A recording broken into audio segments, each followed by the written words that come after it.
Lorsque le pasteur Jean-Bernard m'a demandé, comme je venais dans le Nord, si je pouvais apporter quelque chose, j'ai dit oui. Et j'ai demandé à ma chère sœur et épouse, j'ai dit, est-ce qu'on peut prier pour que le Seigneur me dise au moins qu'est-ce que je vais dire, parce que bon. Et puis en rentrant du travail, comme ça, j'ouvrais la porte de la maison, puis j'ai eu une phrase, il dit, il fit de nous des dieux. Puis Yannick m'a demandé, il dit, est-ce que tu as trouvé le thème? Je dis, ah, ben il fit de nous des dieux. Il a crié, ah!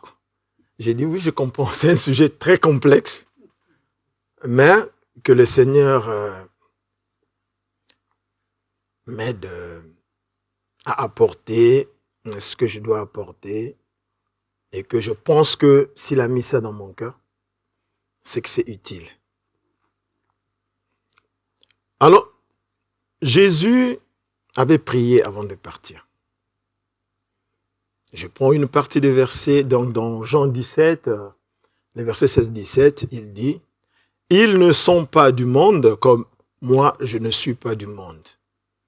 Sanctifie-les par ta vérité, car ta parole est vérité. » Retenez bien. Parce que souvent, quand on lit la Bible, on ne fait pas attention à certaines phrases, à certains mots, à certaines situations qui sont implicites dans ce que la Bible veut nous dire.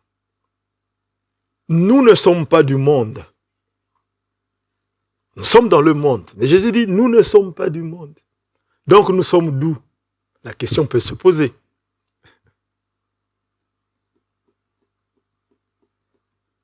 Alors, à l'origine, Dieu nous a donné deux interdits principaux. Deux. Souvent nous les lisons. Même moi, moi qui vous parle, souvent quand je lisais, je ne faisais pas attention à cela.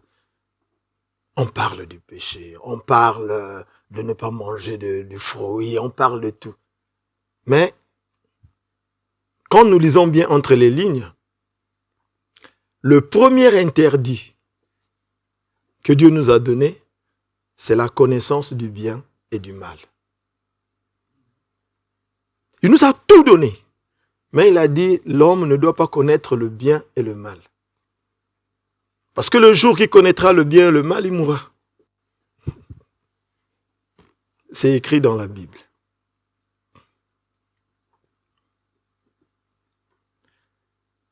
Et le second interdit,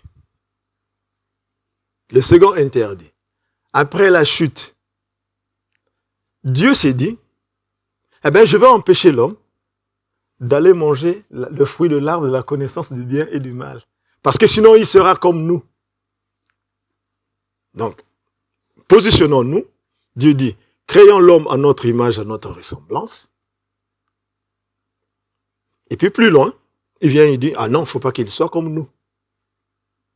Voilà les deux interdits majeurs que Dieu, dans la Bible, et qu'il nous a prescrits. Par contre, Dieu est bon, il est miséricordieux. Et tout à l'heure, le frère nous a fait chanter l'amour de Dieu. Mais Dieu tout de suite, s'est repenti. Et il a mis en place un plan de rédemption, un plan du salut. À commencer par Noé. Donc il a dit, je vais tout détruire. Après il s'est dit, non, mais quand même Noé, construis-toi une arche, prends ceci, prends cela. Donc en fait, Dieu n'a pas détruit la création, mais il a essayé d'effacer sur la face de la terre tout ce qui vraiment devenait mauvais, devenait invivable, pour recréer une autre dynamique.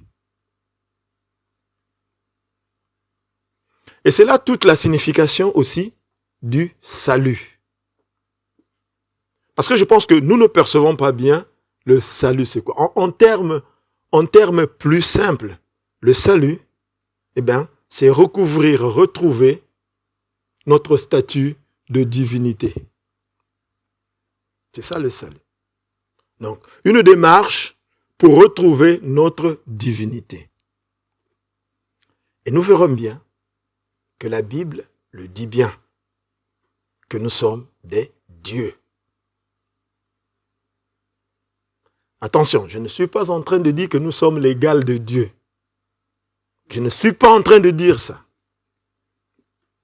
Mais que nous faisons partie du royaume de Dieu, que nous appartenons à Dieu. Et donc, il était prévu que nous puissions nous comporter comme des dieux.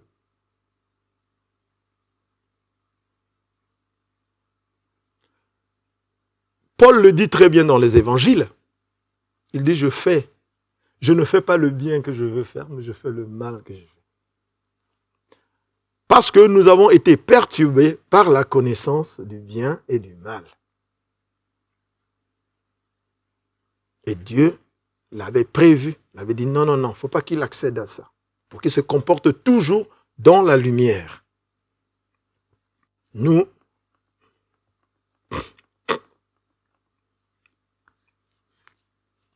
alors, donc, dans la Bible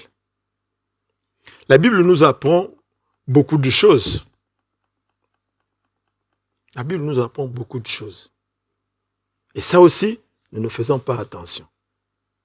La première chose que la Bible nous apprend, je ne veux pas utiliser des termes scientifiques, parce que ça aussi, c'est un débat. Il y a des gens qui pensent que la Bible n'est pas un livre scientifique, mais moi je dis si.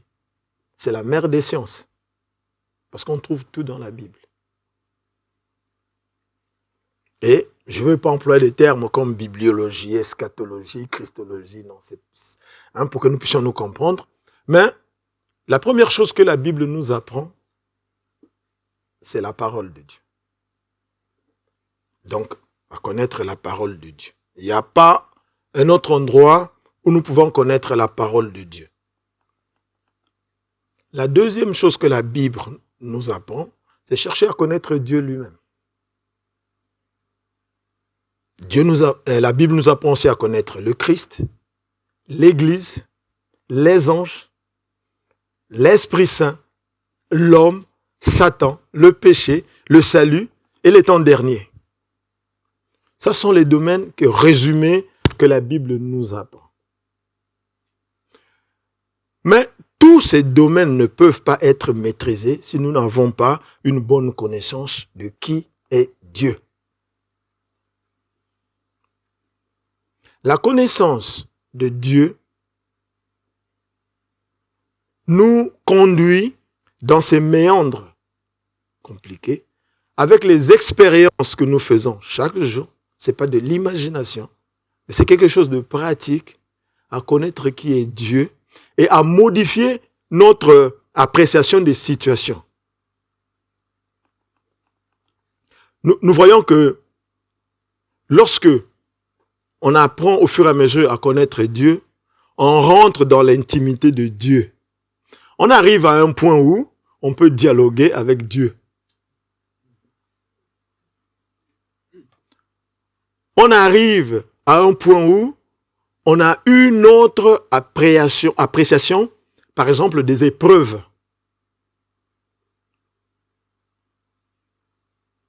On a une autre appréciation de tout ce qui est louange, de tout ce qui est les services de l'Église, de tout ce qui est l'homme, qu'on appelle la connaissance de l'homme, l'anthropologie. Voilà, là, c'est une preuve que la Bible est une science, parce que la Bible parle de l'homme. Elle fait de l'anthropologie. Ça s'appelle anthropologie. Et donc, on ne peut pas ne pas connaître le service à l'Église si je ne me connais pas, si je ne connais pas Dieu. Ce n'est pas possible. Je ne peux pas savoir à quel don, à quelle œuvre Dieu m'appelle dans l'Église, dans la rue, dans mon quartier, si je n'ai pas une parfaite connaissance de Dieu, si je n'ai pas une parfaite connaissance de ma propre personne. Cette connaissance que la Bible me donne, qui suis-je? Si j'ai une connaissance, dirais-je, simpliste de Dieu, mon culte à Dieu aussi est banal, il est simple, il est bas. Par contre, si j'ai une connaissance profonde de Dieu, je vois l'immensité de Dieu, ça crée en moi une démarche toute simple de sanctification et un accroissement de ma foi. C'est pourquoi Paul dit, la foi est une ferme assurance. Ferme, ça dit que c'est cadenassé. C'est pas quelque chose qui trébuche. Quand tu as vu ça, ça devient très ferme. Alors, la proximité, pardon, excusez-moi.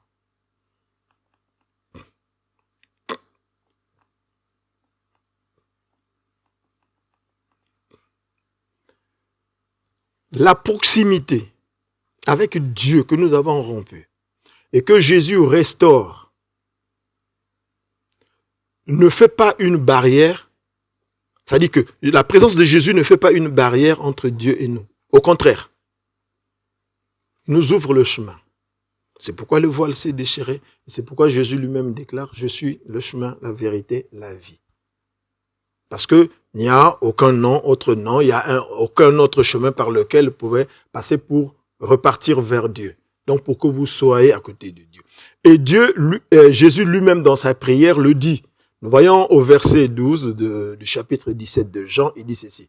Lorsque j'étais avec eux dans le monde, je les ai gardés en ton nom. Ça c'est Jésus qui dit dans la prière. Jésus ne dit pas que oui, je les ai pris pour moi. Non, mais j'ai fait Dieu, c'est pour toi que je l'ai fait. C'est parce que c'est toi qui me les as donnés. Au verset 6, il dit, j'ai fait connaître ton nom aux hommes que tu m'as donnés du monde. Ils étaient à toi et tu me les as donnés et ils ont gardé ta parole. Donc, Jésus se met toujours en posture d'ouvrier pour un service qui lui a été confié par son Père. Il dit, les hommes ne m'appartiennent pas, ils t'appartiennent. Mais moi, au moins, je les ai gardés. Et si vous lisez bien dans la prière, Jésus prie pour que justement Dieu les garde, qu'ils soient unis et qu'il les préserve de toute tribulation. Alors, la question peut aussi se poser, est-ce que j'ai une connaissance brouillée ou nette de Dieu? Et cette connaissance ne peut s'acquérir que par la connaissance des attributs de Dieu. Il faut bien connaître les attributs de Dieu pour que je sache qui est Dieu et qui suis-je moi. Qui suis-je moi? Je répète encore, c'est une question d'expérience. Ce n'est pas une question d'imagination ou de pensée purement humaine ou d'expérience purement humaine ou de tradition. Mais c'est une question d'expérience au quotidien, dans une démarche interactive entre Dieu et moi.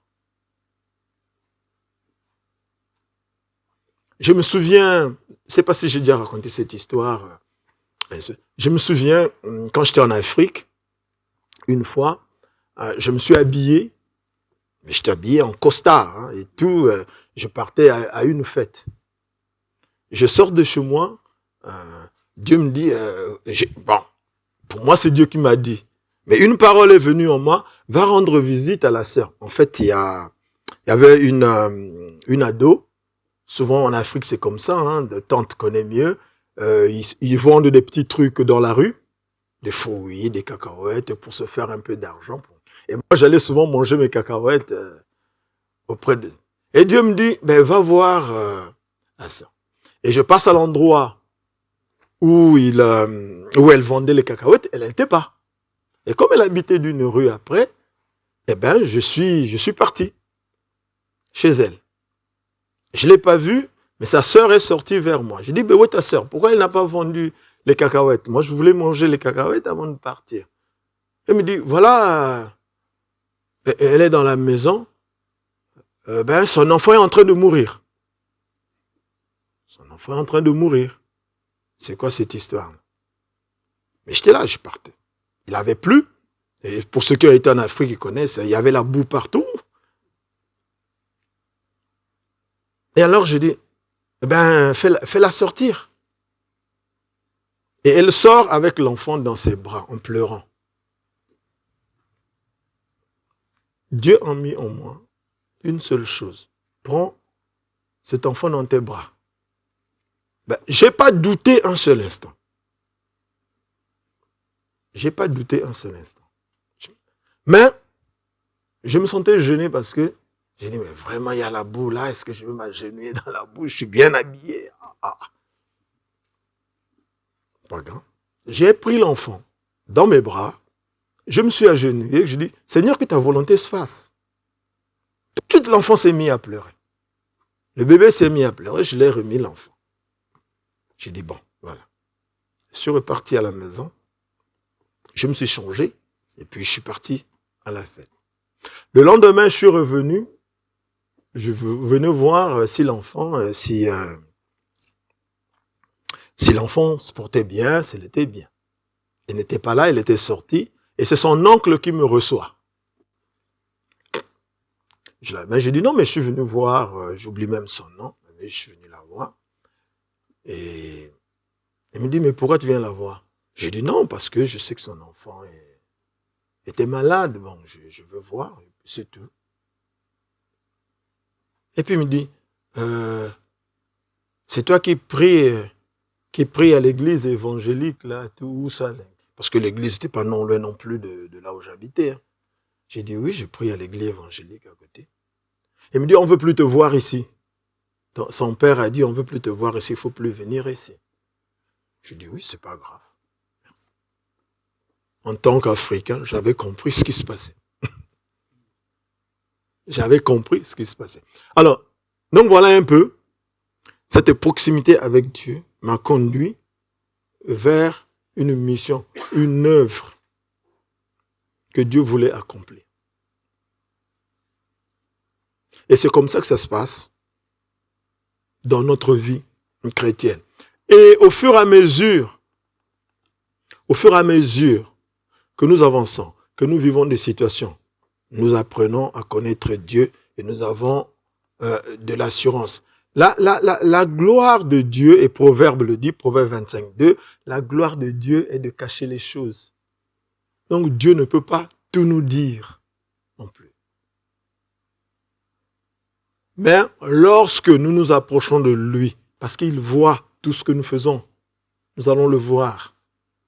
Nous allons le voir que là aussi, nous ne faisons pas attention. Et c'est mon pasteur actuel qui m'a appris ça. Vraiment, nous lisons, nous ne faisons pas attention. Mais il y a des choses très importantes et très simples dans la Bible qui peuvent nous guider justement à aller vers la connaissance parfaite de Dieu. Dieu voulait que nous soyons son modèle, que nous vivons dans la lumière, je le répète. Et c'est ce que nous devons rechercher à repartir vers la lumière.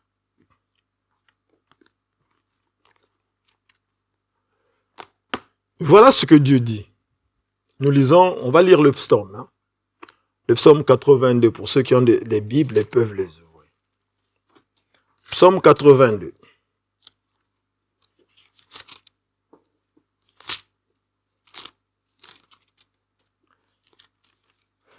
On va lire le verset 1, 6 et 7, au lieu qu'on lise tout.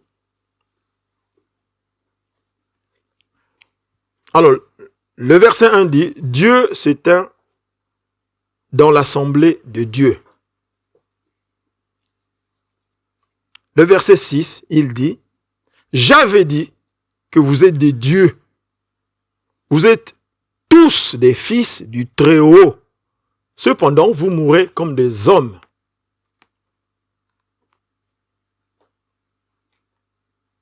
Hein? Il dit, vous êtes des dieux. Que vous n'êtes pas fils de la mer, vous êtes des fils du Très-Haut.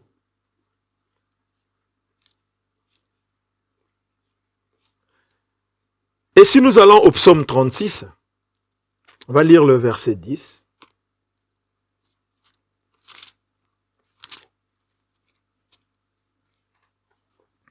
Psaume 36, verset 10. Car auprès de toi est la source de la vie. Par ta lumière, nous voyons la lumière. Donc, il n'y a pas d'obscurité. Il n'y a que la lumière.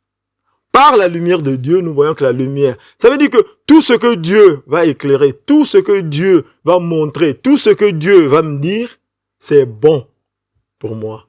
Et c'est bon aussi pour l'Église. Et c'est bon aussi pour la communauté.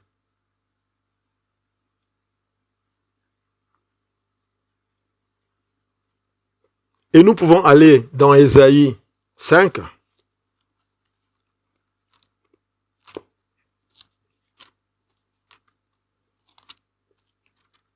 Ésaïe 5, le verset 20. Dieu dit, à travers le prophète Ésaïe, « Malheur à ceux qui appellent le mal bien et le bien mal, et qui changent les ténèbres en lumière et la lumière en ténèbres, qui changent l'amertume en douceur et la douceur en amertume. » Ça dit que notre vie ne devait être que lumière, que lumière, que lumière, que lumière.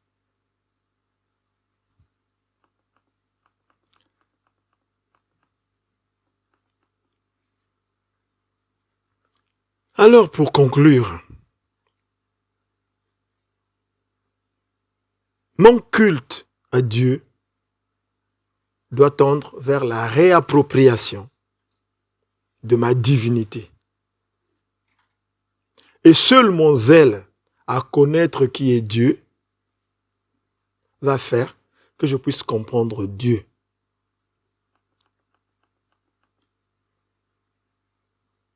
Parce qu'au fur et à mesure que nous lisons la Bible, même le passage que nous lisons tous les jours, quand on lira la première fois, on a une autre compréhension. La deuxième fois, quelque chose, la troisième fois, faites l'expérience, quelque chose, ainsi de suite. Ça s'appelle révélation. Il suffit simplement de demander à Dieu et Dieu révèle. Parce que la barrière n'existait plus. Le voile était déchiré dans le temple. Le sacro-saint, on peut tous rentrer maintenant. Dieu révèle à tout le monde. Et lorsque Dieu commence à nous révéler, mais c'est ça, le don de prophétie. C'est pas autre chose. La prophétie, c'est ce que Dieu met dans ma tête que je vais dire à Monique.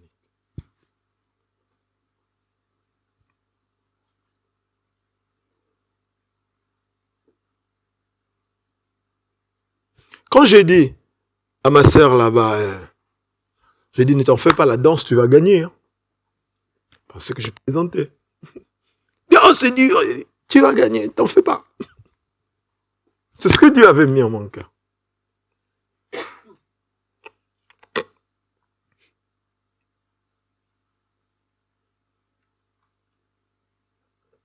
Quand j'ai une situation, c'est pas de l'orgueil, mais je vous dis la stricte vérité. Moi, quand j'ai une situation, je panique pas. Pourquoi? Parce que je sais en qui je crois. Parce que je sais, je lui demande, et il me dira ce que je dois faire. Et ce que je vous dis, c'est vrai.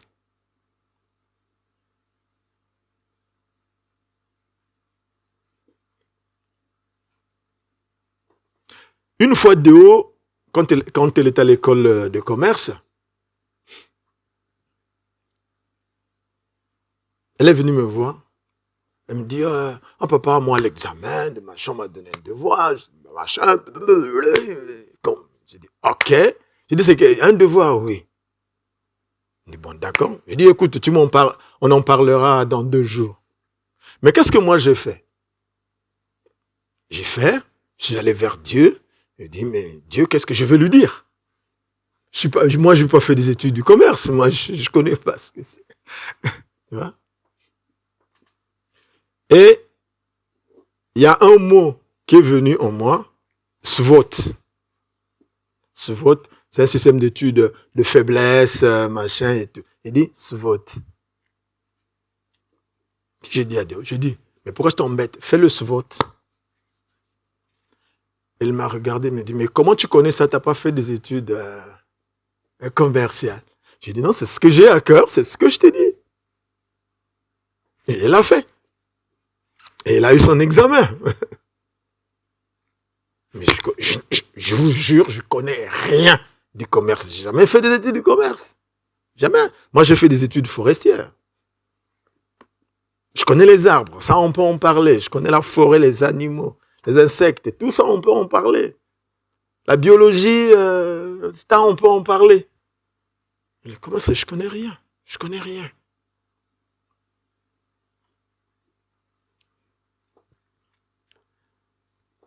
Que devons-nous faire? Et c'est surtout ça. Ce que nous devons faire pour aller vers la connaissance de Dieu, pour recouvrir notre statut de simple. Vraiment, mes frères, je ne vous cache pas. C'est de prier les uns pour les autres. Que Dieu donne la sagesse aux uns pour les autres. Il ne faut pas que nous soyons égoïstes. Retenons que c'est une loi faite aux autres, aux autres ce que vous voulez qu'on vous fasse. Et si nous lisons dans Éphésiens 1, premier chapitre,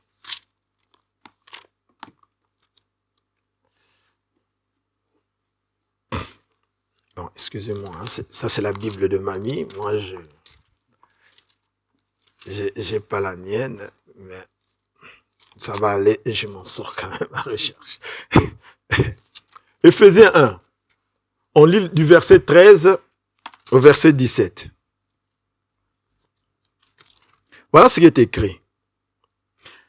L'évangile de votre salut, en lui vous avez cru, et vous avez été scellés du Saint-Esprit qui avait été promis. Lisez bien. Vous avez été scellés du Saint-Esprit qui avait été promis. Pour ceux qui font... Il y a des électriciens ici, il y a ceux qui sont dans le bâtiment. Ça, quand on dit scellé, c'est ce que ça veut dire. C'est quelque chose qui est ancré, qu'on a bien fixé et qui ne va jamais partir. Lequel est un gage de notre héritage. Un gage. C'est-à-dire que l'héritage que Dieu nous donne, il est là. Dieu ne ment pas. Pour la rédemption de ceux que Dieu s'est acquis pour célébrer sa gloire. Notre rédemption à nous. Au 15, il dit, c'est pourquoi moi aussi, ayant entendu parler de votre foi et du Seigneur Jésus et de votre amour pour tous les saints, je ne cesse de rendre grâce pour vous. Je fais mention de vous dans mes prières, afin que le Dieu de notre Seigneur Jésus-Christ, le Père de gloire, vous donne un esprit de sagesse et de révélation dans sa connaissance. Voilà, Paul ce qu'il écrit. Et reconnaissant que Paul qui priait tout le temps pour les autres a été celui qui a eu aussi plus de révélations dans l'œuvre qui nous a été transmise, c'est-à-dire que l'Évangile. Il a fait beaucoup de choses. Et par rapport à notre Dieu, je termine par là, on va aller dans Exode. Vous allez voir que Exode, dans le livre d'Exode, vous allez voir que vraiment, Dieu est tout pour nous. Et il est omniprésent. Il ne nous a jamais lâchés. Exode 3, chapitre 3.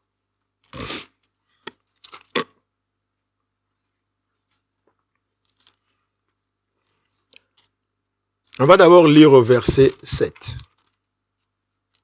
À partir du verset 7.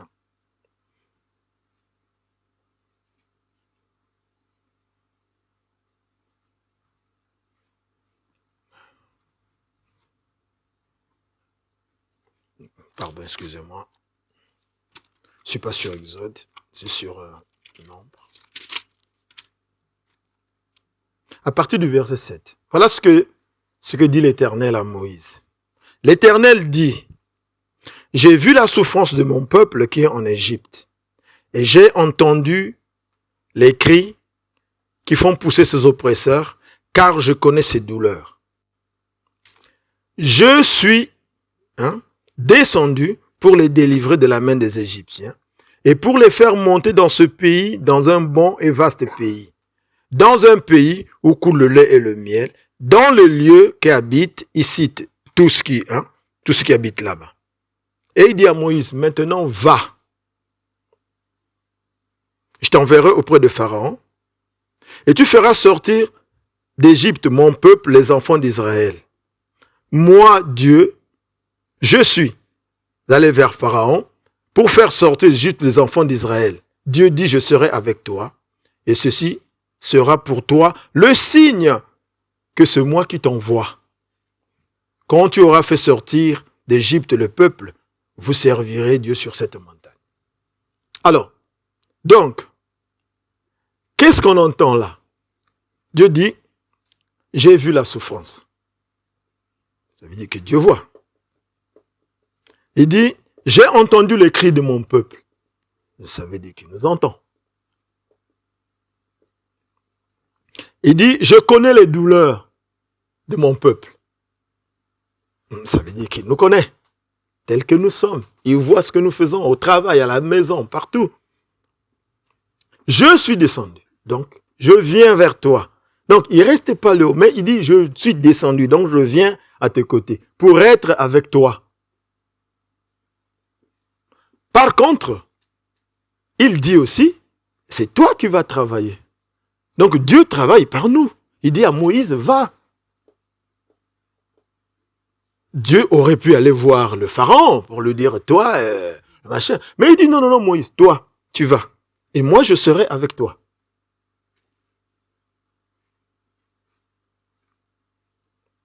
Ça veut dire quoi? Que dans notre œuvre, que dans notre apprentissage, Dieu sera là pour nous aiguiller, pour nous donner des révélations, pour nous faire comprendre.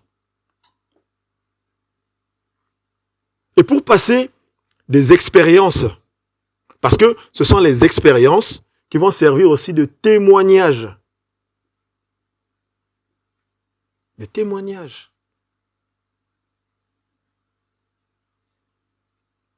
Moi, ma foi, c'est pas parce que j'ai été évangélisé par quelqu'un. Mais ma foi a été faite par les expériences que j'ai vécues. Mais des expériences très lourdes.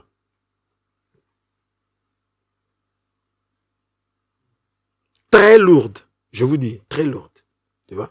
Et là, j'ai vu que vraiment Dieu. Parce que moi j'ai fait des études communistes. Au départ, moi j'ai fait des études communistes. J'ai étudié à Cuba. Et moi, à l'école, on m'avait appris le marxisme-léninisme, que la religion, c'est l'opium des peuples. C'est ce qu'on nous avait appris. Et je me souviens, la première année, j'ai failli être viré parce que j'avais une Bible. Heureusement que l'ambassadeur... Dieu sait faire des choses. L'ambassadeur qui était à l'époque à Cuba, c'est quelqu'un qui m'a vu grandir. Au pays, c'est quelqu'un donc dans le quartier. Et c'est lui, moi je ne savais même pas que c'est lui qui était l'ambassadeur. Et c'est lui qui m'a défendu. Pour que je sois resté, je finisse. On aurait pu me virer parce qu'il ne voulait pas voir la Bible. À l'école, on dit c'est la subversion, à l'époque. Et je ne vous cache pas qu'après, on est devenu amis avec Castro. Ça, c'est sûr. L'histoire, mais il y a les choses sont faites comme ça. Donc moi, on m'a appris ça.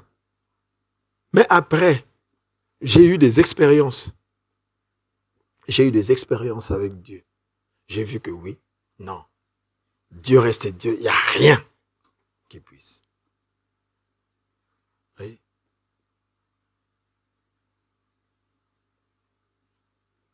J'ai eu une situation pendant la guerre au Congo où les miliciens, parce que c'est un problème de tribu, m'ont arrêté, ils m'ont mis à côté et ils voulaient me fusiller.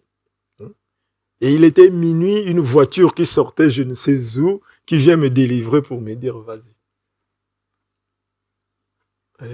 Et je ne sais pas où est sortie cette voiture. Jusqu'à aujourd'hui, je ne connais même pas comment. Je suis là, un monsieur qui vient et je vois. Il me dit, monsieur, allez, mettez-vous devant moi et puis marchez. Le gars allume les phares de sa voiture, et moi je marchais devant, lui il venait derrière, il m'accompagnait jusqu'à la lumière. Il me dit, bon monsieur, prenez le bus, partez. Au revoir, il est parti. Oui. Ah, mais c'est ça que nous apprend la Bible. C'est ça que je dis, les parties que nous apprend la Bible.